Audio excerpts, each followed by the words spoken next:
the inception of the collaboration between DAI SAI and the relation to publishing, to experimental publishing, but also some very special important editions that Emil Jurcan here, the former president of DAI SAI, has been co-editing for many years already. And then later on we'll continue with the Publishing Act, which was a project funded by the Future Architecture platform, from which most of our politics of friendship, I would say, kind of risen up, and now we're continuing this work through the patronship of LINA, Learning, Interacting and Networking in Architecture, led by the University of Ljubljana, the Faculty of Architecture. And besides the Publishing Act, publishing as a spatializing practice that I will shortly sort of explain, we're going to introduce you to the topic of care, and especially a case study of the former health resort in Croatia, designed by Rikard Marasović in the mid-60s. That was also a sort of a study case in a very special edition of Selling Projects of Helsinki, the slim fanzine called Adria. So that was a brief introduction, and I will leave the floor to Emil to talk about DOBROLET editions. Thank you, Anna. Welcome to everyone.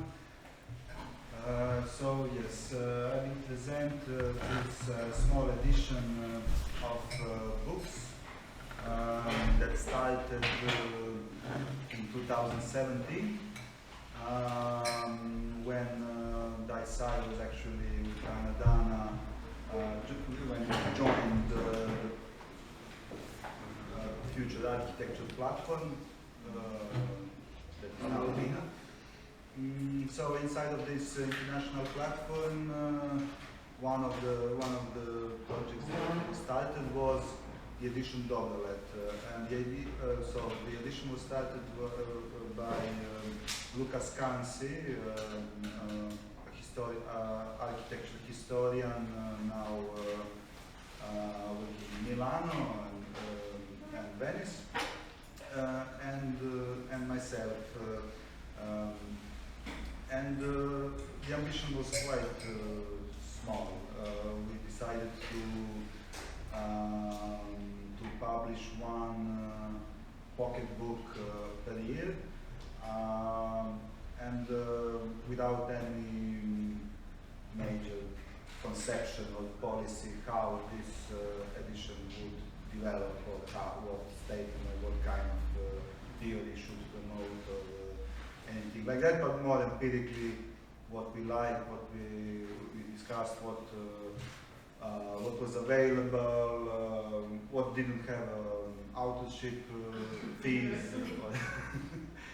the authors that died more than 70 years ago, and stuff. But also one of the let's say ideas was that of course that let's say to start from the beginning, the Croatian publishing scene or the Croatian language is not, especially in this kind of discourse such as architecture theory, is not a very big field. Let's say it doesn't have a big audience, and most of this audience, of course, reads books in English, and so on. So the first question that arises, okay, accept that we like being editors of small pocket books. What is basically the need, or what should be some pragmatic goal for this edition? So immediately we decided that, let's say, not so much the ideology or the theory or the background of the author should be important, but we were interested in texts that were all not available in English, or so obscure that they could barely be found. And that's how we randomly started digging some archaeology of almost forgotten texts of architecture and translating them to Croatian language. So the first book that launched the edition, otherwise DOBROLET is a Russian name, which means good flight, and it is basically it is the tool. It's hijacked from one Soviet Union airplane company, which had a logo designed by Rikard, I think. Rikard designed the logo, so we also hijacked his logo. I mean, we liked his logo, and then our graphic editor, Primož Pjauš, did a kind of reinterpretation of this logo, and we just took that name. Which actually at one point became quite useful and helpful, because it was in the middle of current geopolitical situation. We managed to publish a book which is financed by European Union and the Russian Federation. It is in the tradition of Yugoslav politics. It is the second book, Mosaic Ginsburg is the author. But to return, the first book was by George Lukács, famous philosopher, literal critic and theorist, hardcore Marxist and communist. And it is called the chapter about architecture. So this is the first archaeological trace that we found. It is the chapter of his capital work, Aesthetic, published in the 60s, where he summarized all of his long career from the end of 19th century and all of his aesthetic thinking, starting from formalism and Kant philosophy, trying to combine it with Hegel, trying to find the Marxist idea inside of it. And actually this, his book Aesthetic, when it was published in the 60s, it was written in German, and he wrote in German. It had more than 2,000 pages, I think. It was, I don't know how many books, but it had 2,000, 3,000 pages, this study. So when he died in 1971, they reprinted the edition and shrinked it to 1,000 pages. And in this shrinkage, the chapter about architecture dropped out. And basically all the translations of Lukács Aesthetic are made according to this second edition, except on the Italian. They have translation of the first and the second. So basically, this chapter of architecture got lost. It was only available in this first edition in German, and in this obscure Italian translation. Many other chapters that unfortunately I haven't read also dropped out, for example, chapter about gardening and so on. So we decided, and then we found this first edition. Actually we found it in Zagreb, in the library of philosophic faculty. It's also the heritage of this praxis group that had all that Lukács ever wrote. They had there in the archive, and apparently a lot of it is still there, even though many books were thrown out in the 90s and so on. So we took this we took this chapter. We contacted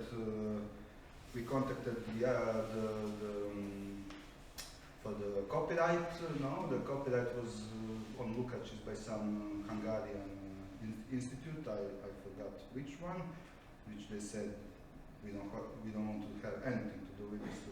You don't ask us. It was the time, this 2017, when we started translating this book. Actually, in the same period, they were demolishing his statues in Budapest. So, they didn't want to be involved in a project like this. And then the last problem about this book was to translate it, and this was done brilliantly by Ivana Perica, because it was written by a Hungarian Jew that learned German in high school and continued to write this German that he learned from high school even 60 years later. So it's quite a high language and so on. But Ivana managed to do it. Nevertheless, even when it is translated, it's quite difficult to read because it can. That's why we at the end we decided also to add one essay that explains generally Lukács' philosophy and his concept of aesthetic, because one chapter from this huge work is not sufficient to grasp the dialectic of thought that he explains here. And the book also, it doesn't say so much about architecture. It says more about philosophy. It takes architecture as an example, but for Lukács, quite a specific example and quite interesting definitions. For example, for him, architecture is immanently public, not regarding about the ownership and the use of the building. But it's the only, for him, it's the only art that the public is exposed to, non-voluntarily. So if you want to see pictures, you go to an art exhibition, you go to a gallery. If you want to listen to music, you go to a concert. But you don't decide about are you visually and tactily exposed to architecture or not, which makes it a public issue because the public is affected by it, whether they like it or not. So it's a simple definition which quite then developed and explains a lot of things. On the other side, his famous term reification. Architecture is the only art that can manage the reification of a society. Obviously, we also historically divide societies according to architecture styles or whatever, which means that each, let's say, each step in history physically materializes itself in architecture and can be traced in that architecture. For example, the feudal system, the capitalist system, and so on. So for him also the specific of architecture as an art is that it is the most so it's the public art and it's the social art. It's the art that society makes it. No?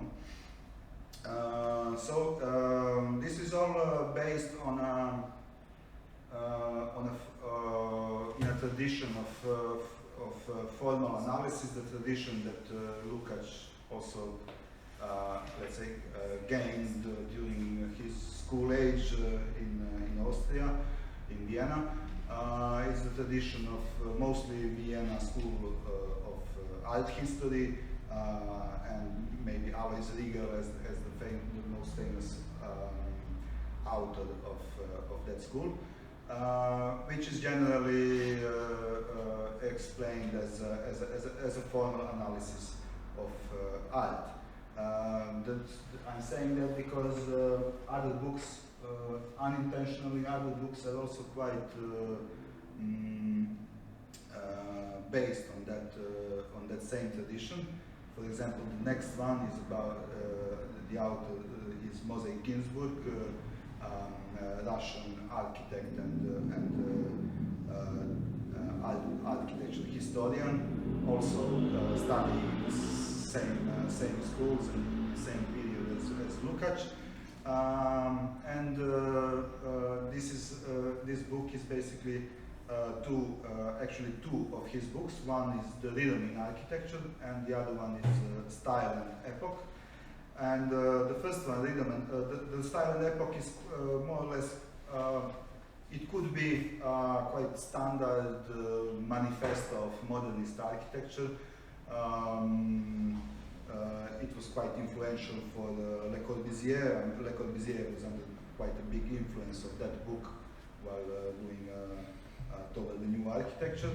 But the first one that was made, I think even before the October Revolution, or immediately after, let me just go after, yes,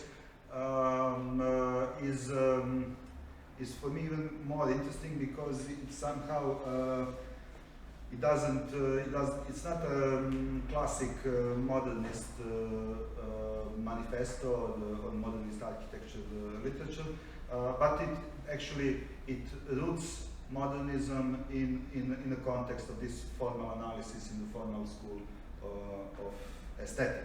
And for Ginsburg, the base, so it's also a small book, which explains that for Ginsburg, the essence of architecture is the rhythm.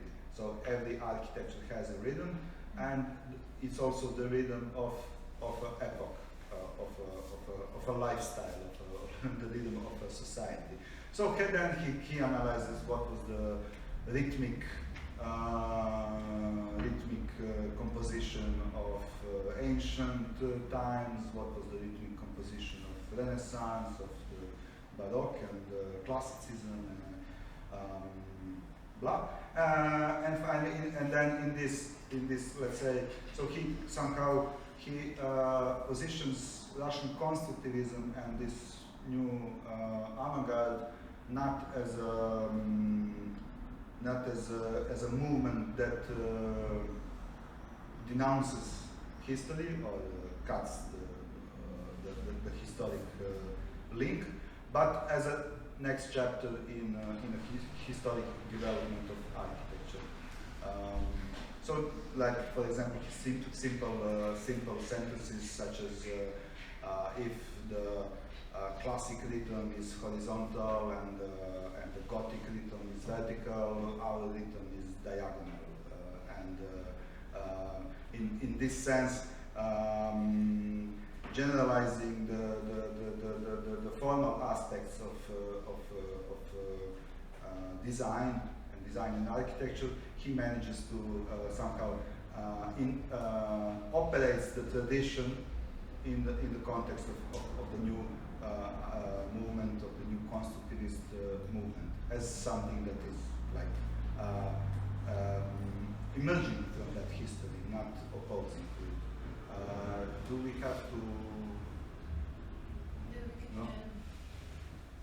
Okay. After you finish, we can have a break. Okay. So the third book,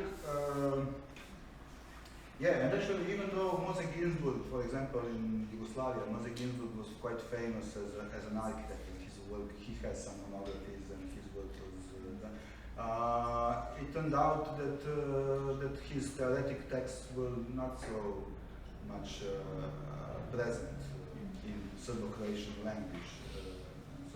So that was also a moment of obscurity behind this book. So the third obscure book is Eisenman's PhD.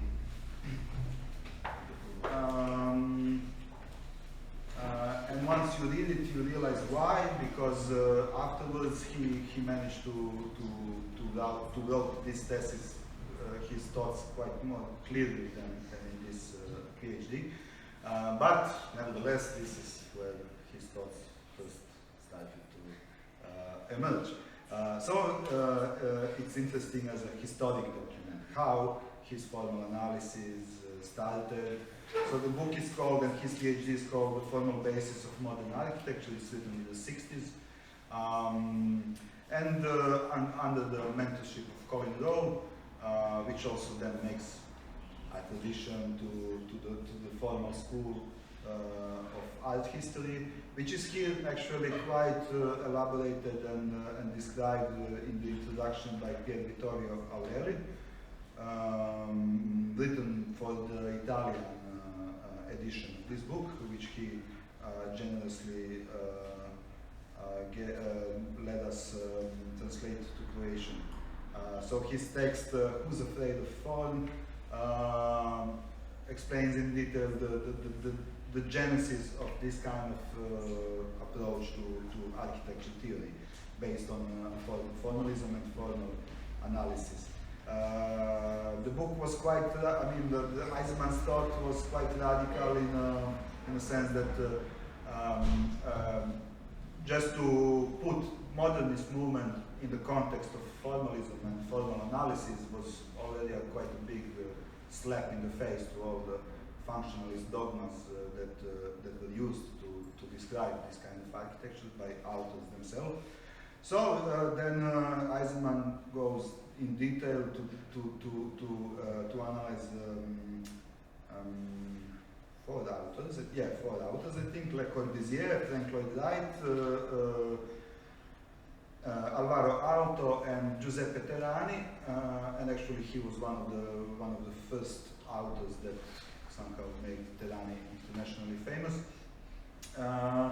And on these 300 and more pages describes in detail all the aspects of their buildings without even mentioning what is the entrance, what is the kitchen, what is the toilet, and just what you just have surface, volume, line, vector, and composition. But actually quite a good deconstruction of for the first, I think, especially the discourse about modernism, and on the second level, even an interesting formal view on these compositions, which at that time also were influential to for example, Colin Rowe was at that time comparing Le Corbusier villas with Palladio and so on. Then the fourth book, please, okay. let's round up and then so the fourth book published last year somehow is it goes in another direction. It doesn't have anything to do with these three, which somehow have this kind of formal aesthetic analysis in their background. Giancarlo De Carlo, the Italian author, the architect, who has nothing to do with that, and even he's quite radically and violently opposed to all of this.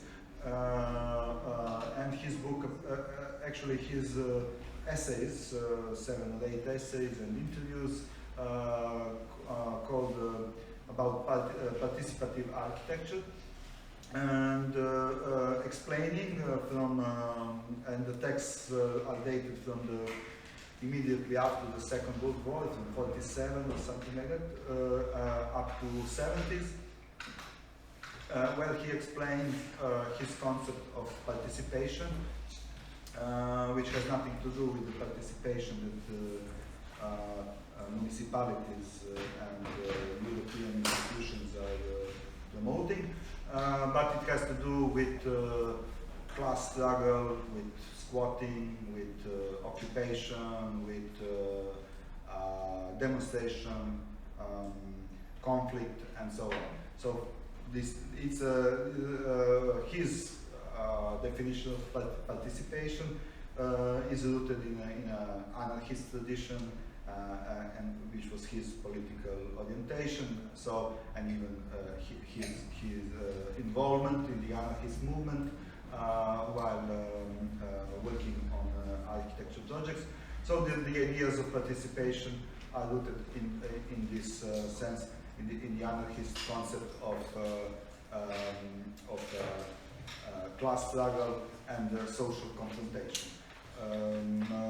It is interesting when texts are read from the from the late 40s, after the Second World War, when this enthusiasm was at the peak. So the fascism was defeated, Italy became a republic, communists almost won the elections, there was a massive partisan movement, leftist movement, and Giancarlo De Carlo inside of it as a member of a partisan movement, a young architect explaining how housing problems should be confronted by occupying bourgeois flats, by housing policy that should be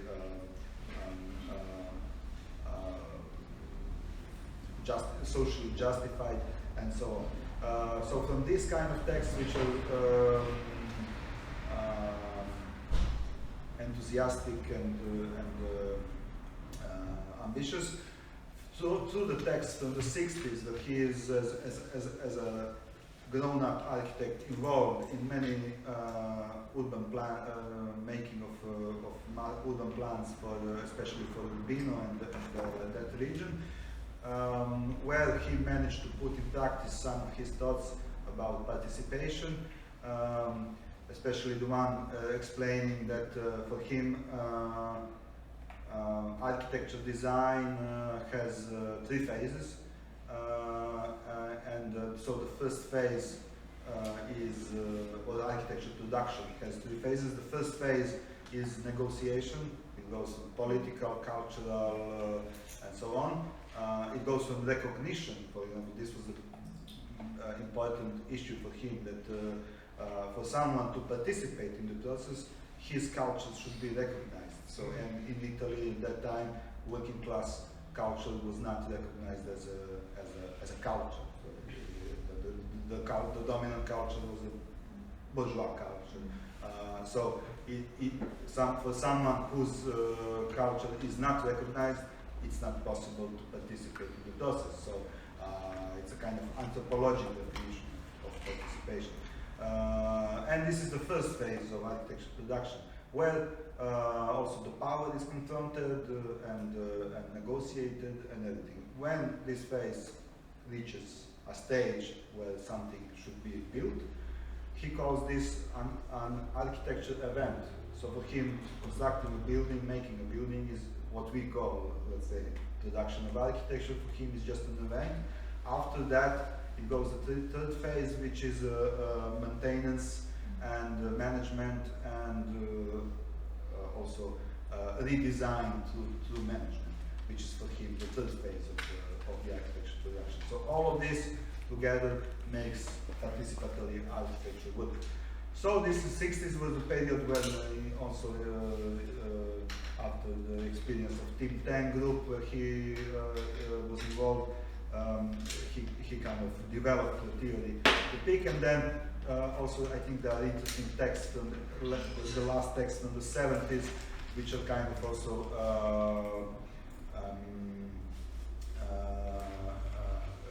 realizing the impossibility of some of the theory and the failure of this let's say social project to be implemented. Also, it's the time when Italy also changes a lot. It's the time of the anni di piombo, piombo is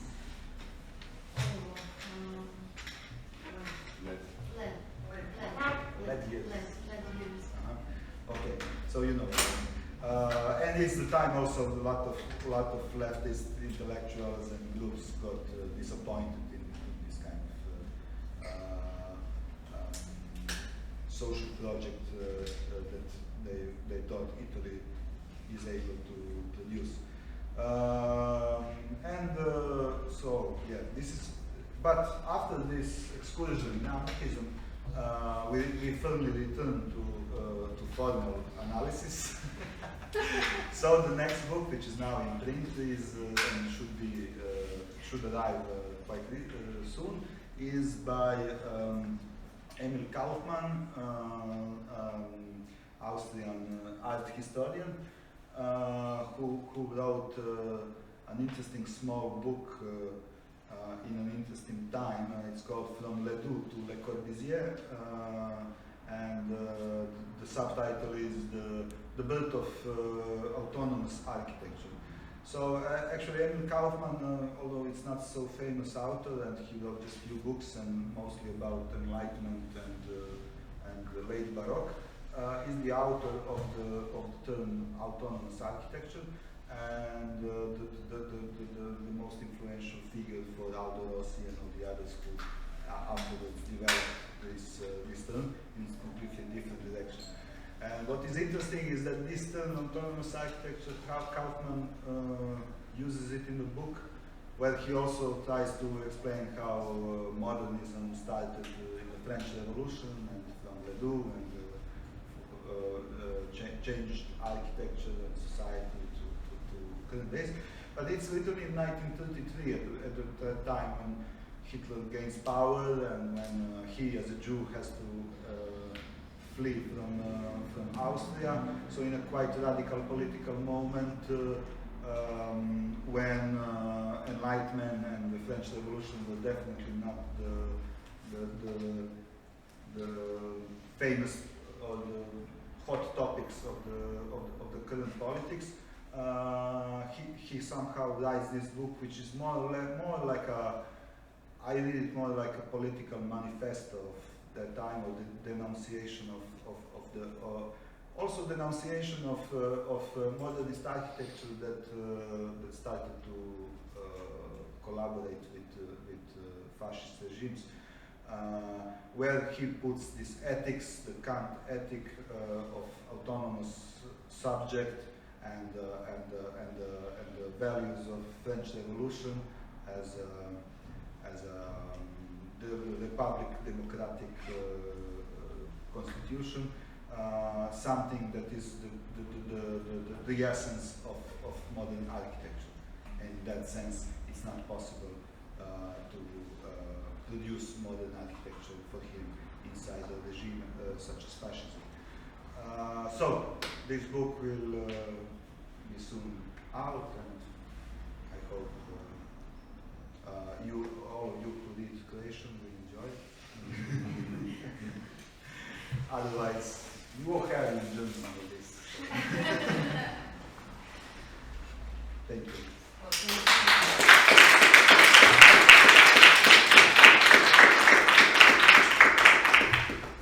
Well, thank you. Presentation of the entire edition of DOBROLET, starting from. It's not too long. No, of course not. We revised the architecture theory in half an hour, which was kind of great. You know, going through the stages from George Lukács to Giancarlo Lecano, and 3 stages of architecture: the negotiation, the architectural event, and the maintenance, which is very much so important in the current work that we are doing, and actually announcing the next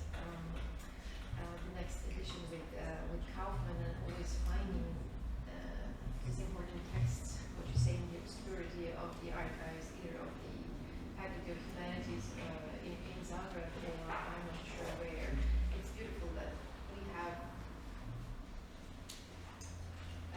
such important texts in Croatian language. Maybe it's not for the international public, but it's really so important not to lose this sort of connection, and also conceptual thinking in a mother tongue. So I'm trying to explain to Croatian architects they have a competitive advantage in European countries that they have this kind of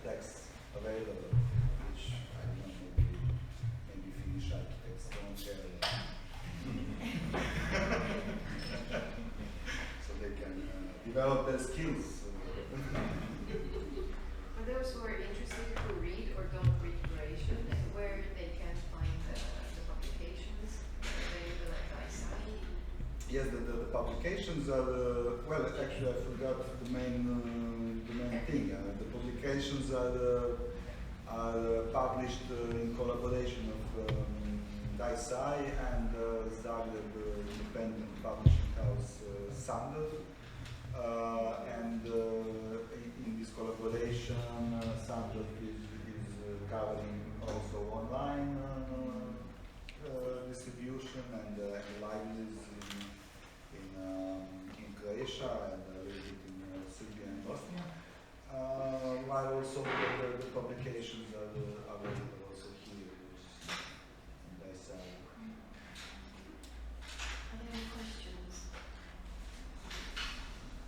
Did you get back to formal analysis because you also gave up the social ideas, or and provoking?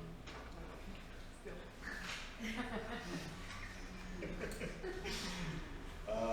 I think formal analysis is something more politically most radical nowadays. To get back to the location. These texts, I mean, the formal analysis in this kind of text. So let's say to use this, well, actually three, apart from Eisenman, he's amazing. But the three formal analyses that we edited from European ground. So one of them was radical Marxist and the communist. The other one was the main manifesto guy for the Soviet Union architecture, and the third one was explicit anti-fascist, which because of which he had to emigrate from Austria. So this kind of formal analysis we are interested in. So you it can cost you lives. You found people who have been dead for 70 years and still have something to say. Yes, and probably, I mean, mostly this. Yes, they. Yeah, for example, Kaufman died with only 50 years old in a car accident. Or some of them died quite young. That's why 70 years is.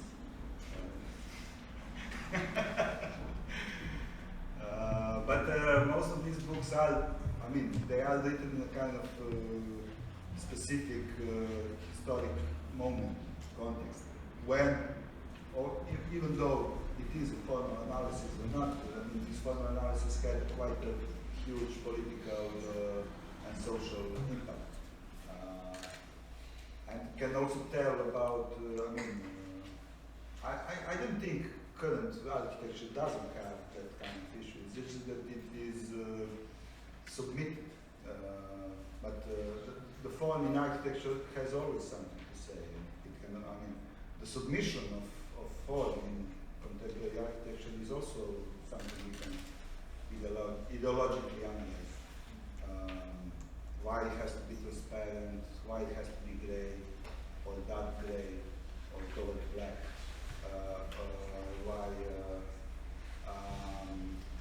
why it has an imperative of flexibility in a context where the labor is flexible, and housing is flexible, and our lives are flexible. So I think form has a lot to say in every kind of architecture, and also our political situation and our cultural situation can be analyzed and read through formal analysis. The second problem is that we are not so skilled in formal analysis. And that's why we are editing this kind of